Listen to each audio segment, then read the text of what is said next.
Hello friends, this is my new video and this is Unit 2, Introduction to Marketing Mix. Here, mix means four P's of marketing, that is product, price, place, and promotion. So if you talk about my unit number 2, we have got different learning objectives. The first one is development of an integrated marketing mix, and followed by the understanding of the first one, that is the product mix. What are the components and how to implement them? Second is the price mix. What are the components and how to implement them? Followed by place and promotion mix. So in this particular unit, I'll be only talking about the development of integrated marketing mix. So let us explore one by one what this chapter talks about. Before we proceed further on the development of integrated marketing mix, first of all, we need to understand the term marketing mix, how it was popularized. It became popularized after Neil H. Borden published his 1964 article, The Concept of Marketing Mix. Borden began using the term in his teaching in the late 1940s after James Clinton had described the marketing manager as a mixer of ingredients. Then E. Jerome McCarthy later grouped these ingredients into the four categories. That is, today they are known as four P's of marketing, which are depicted below. So the ingredients in Borden marketing mix included product, planning, pricing, branding, distribution channels, personal selling, advertising, promotions, packaging, display, servicing, physical handling, and fact finding and analysis. Now, let us talk about the marketing mix, as I've already described how this term was coined and who is the scholar behind this. So, when you talk about the marketing mix or the marketing decisions or the components of marketing mix or different elements of marketing mix or different factors, it actually covers four P's. And these four P's gets converted into four C's as a definition part, and further these are taken into the four A's. So different scholars have given or coined these terms called four P's, four C's, four A's. Four P's as a term was coined by Jerome McCarthy, and this term is very popular for offline marketing scenario, for physical world. Followed by the four C's, which was given by Robert Lauterbon, and this term is used in the context of online world or the virtual world. Then came four A's, which was given by Jagdish Seth, and these four A's became popular for rural marketing context.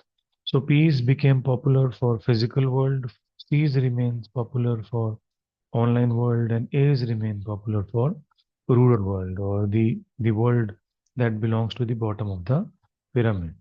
So let us explore these concepts one by one. However, our focus when we talk about the marketing mix decision is with respect to product, price, place, and promotion. So let us understand one by one on basic questions the marketer need to understand on product, price, place, and promotion.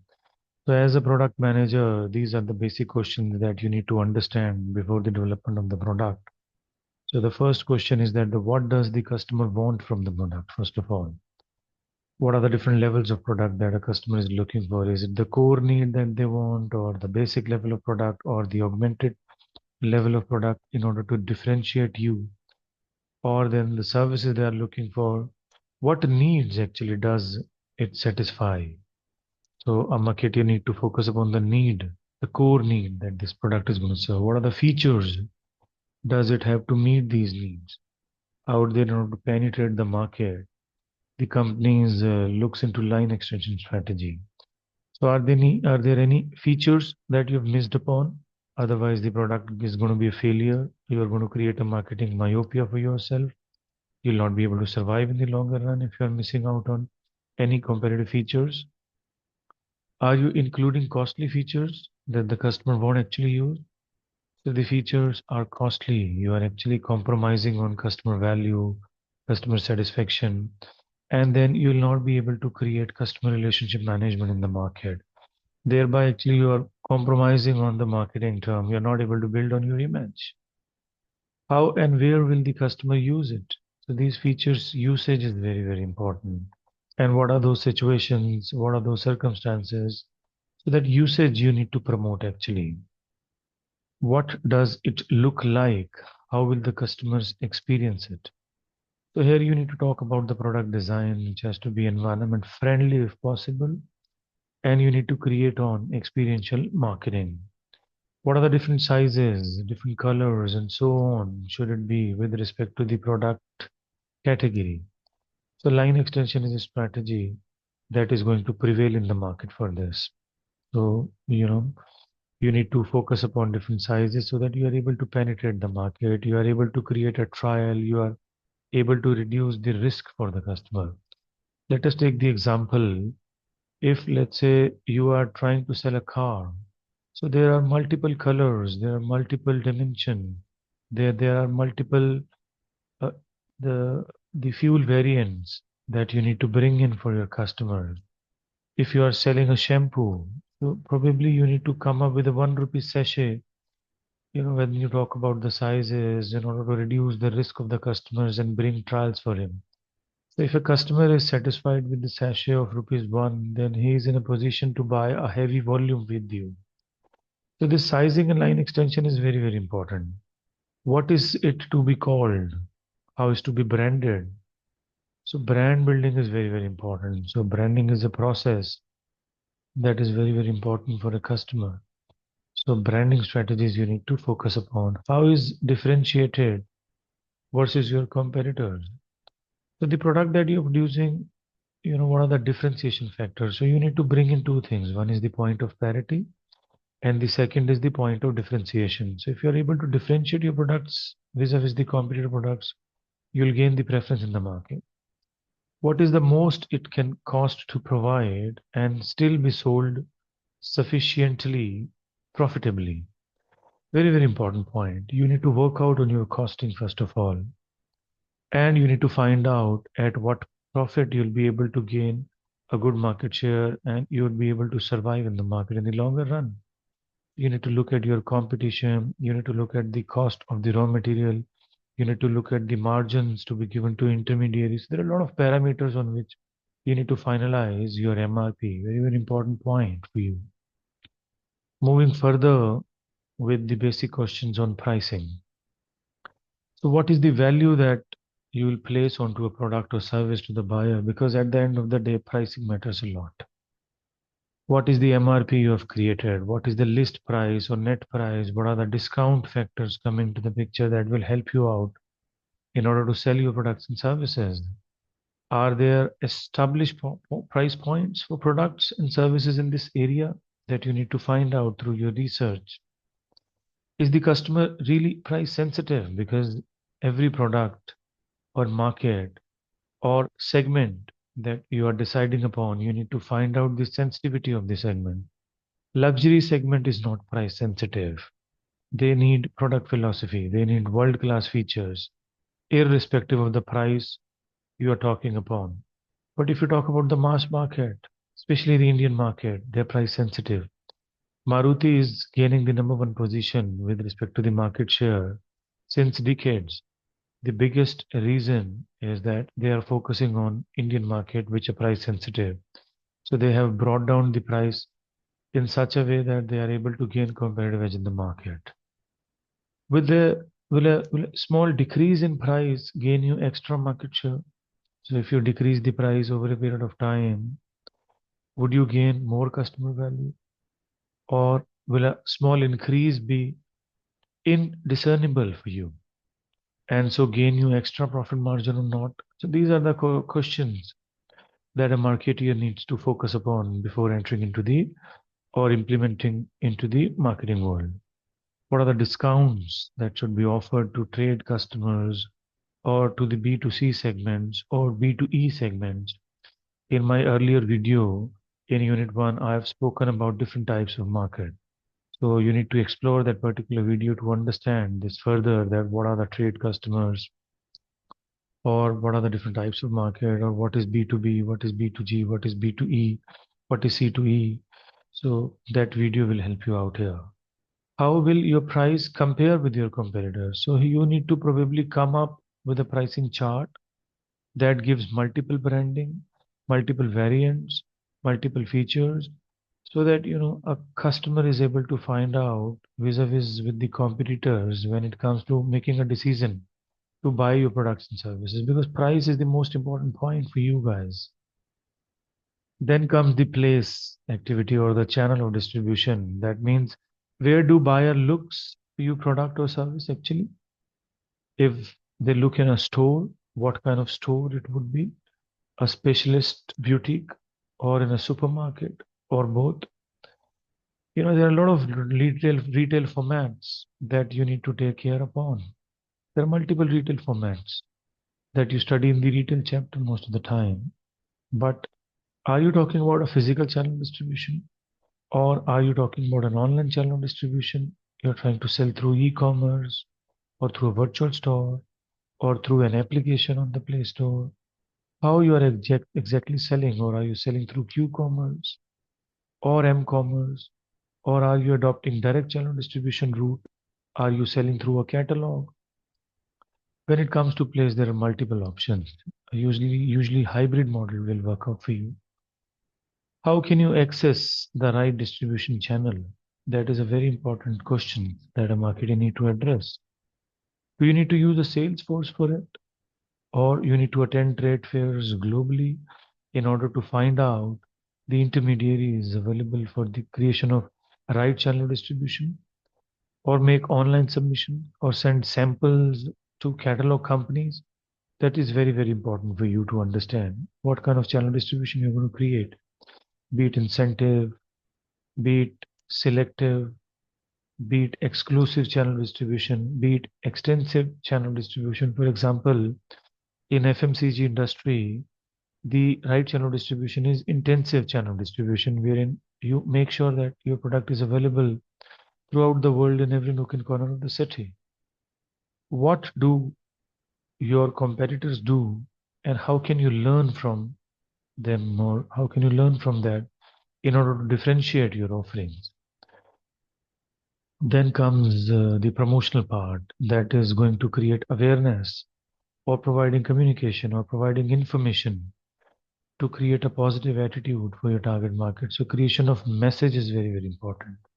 So where and when can you get across your marketing messages to your target market? Will you reach your audience by advertising in the press, or on TV, or radio, or on billboards, by using direct marketing mail shot, or through public relation tools, or on the internet?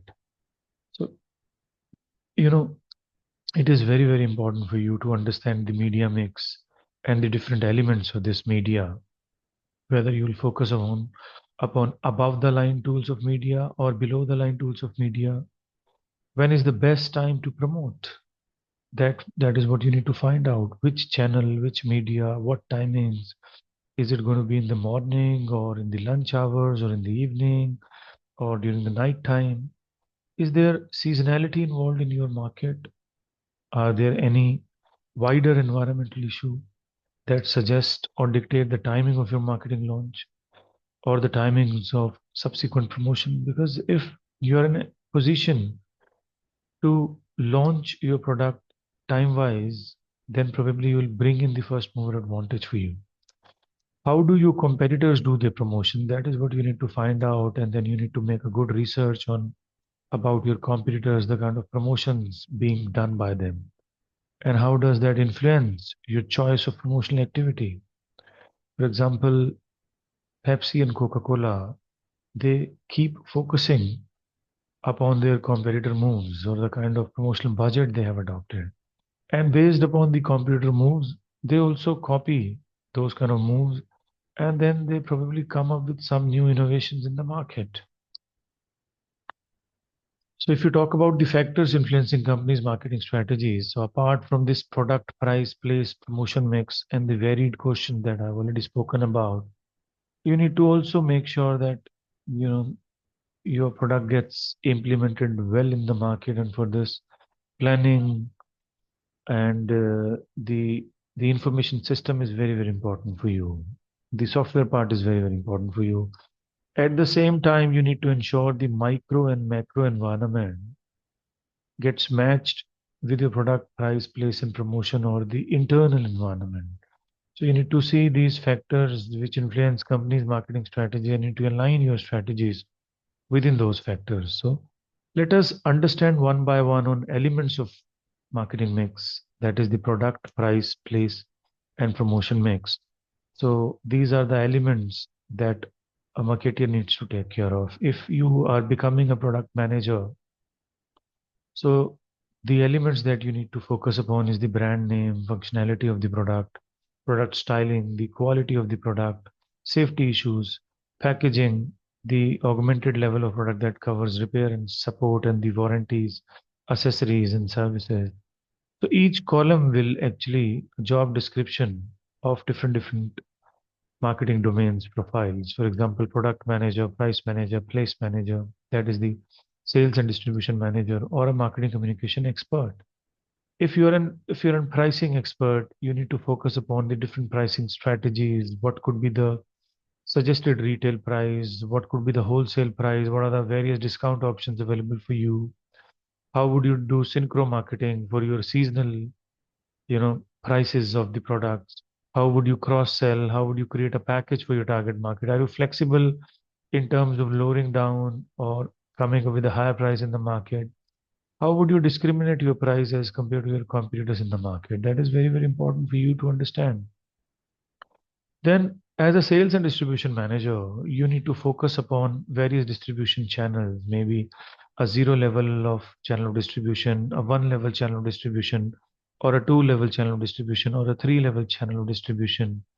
You need to, based upon your market coverage, ensure whether you like to opt for intensive, you need to opt for selective channel distribution, or you need to opt for exclusive channel distribution. Apart from channel distribution, logistics decisions are very, very important for you, which covers the inventory management, packaging decisions, warehousing decisions, order processing decisions, transportation mode that you need to adopt in the market. And then if you're a promotion manager, you need to, find out whether you will create a push or you will create a pull strategy. So for this, awareness is very, very important. The tools for promotion mix includes advertising, direct marketing, personal selling, public relation tools, publicity tools, sales promotion tools, digital marketing tools. So out here, you need to bring in an integrated marketing communication campaign that would create an awareness or gives a message to your target market so that they come for your products, take a demonstration and try to understand based upon the price points and the place points, whether to buy this particular product or not to buy this particular product. So this is another design for what I've already spoken about with respect to the four P's of marketing. That is the product, price, place, and promotion. And this is the extended version of marketing mix that covers people, process, and physical evidence, apart from the four P's that I've already spoken about. So with respect to the people, as a marketeer, you need to be careful with respect to the employees that you are going to hire, what is the kind of culture that you are going to create, how these people would provide services to their target market, what is the customer relationship management, what are the touch points, and how your target market will connect with these people. You are also supposed to create, standardization with respect to the processes and the service delivery, or how much time it takes from your side in order to ensure the product gets delivered. For example, if you talk about Blinkit, that says we probably would be able to deliver the products in 10 minutes. So these Q-commerce platforms, they have tried maintaining such wonderful processes for the delivery of products that a customer is trying to opt for, thereby gaining convenience, offering the best quality products and services to them, saving on to their times and opportunity costs so that a customer can earn or your target market can focus upon other activities in terms of improving on their monetary aspects and welfare. Then comes the physical evidence. Physical evidence actually reduces the risk of the customers in the market. So, what kind of interface you have created, what kind of facilities you have created, that is very, very important. So physical evidence means you're actually tangibilizing the intangible aspects of your services. So if you talk about the marketing strategy, so the equation is STPD plus marketing mix, or your target market plus the marketing mix. Marketing mix is four P's that I've already spoken: the product components, the price components, the place components, and the promotion components. But with respect to the STPD, that will take me to the another unit. And for this particular unit, you need to focus upon segmentation, the criteria of segmentation, target market. That means how do you evaluate and select your target market? And then you need to talk about the positioning that you are going to create, point of parity and differentiation, and the different components on how you have differentiated your products and services. But here, with respect to the product mix, you need to be very sure that the solution that you have provided gives the best value to your customers. And then the price mix, I've already spoken about what are the different levels of prices, margins, discounts, the delivery terms, payment terms, credit terms, the kind of EMI options you have created. If you talk about the real estate sector, they have created multiple payment plans in order to sell their projects. And then in order to provide convenience to your target market, then what are the place variables? I've already spoken about different channel distribution, the margins of middleman, the logistics aspect. And then the promotion variables, I've already spoken about the advertising, PR. Out here, you need to focus upon the different tools of advertising, different tools of PR, likewise, different tools of personal selling, publicity, and sales promotional efforts. So, promotion is actually a communication mechanism of marketing. Anything, any information that is coming out of the organization would come under the purview of promotion mix. The another name of promotion mix is marketing communication mix. So the variables are, I've already spoken. So if you are trying to create a promotional strategy, the strategy becomes target audience plus promotion mix. Promotion mix means these variables that I've already spoken about. So as a product manager, the strategy is the product mix, target customers plus product mix. As you can see from my slide, price strategy is target customer plus price mix. Place strategy is target customers or target geography plus place mix, and the promotion strategy is target audience plus promotion mix. So this was all about for unit 2, objective 1, developing an integrated marketing mix. Now I'm going to produce another video for the unit 2, objective 2, to understand and implement product mix and its components. So with this, I'd like to thank you all once again for listening to my video and the content. Thank you very much.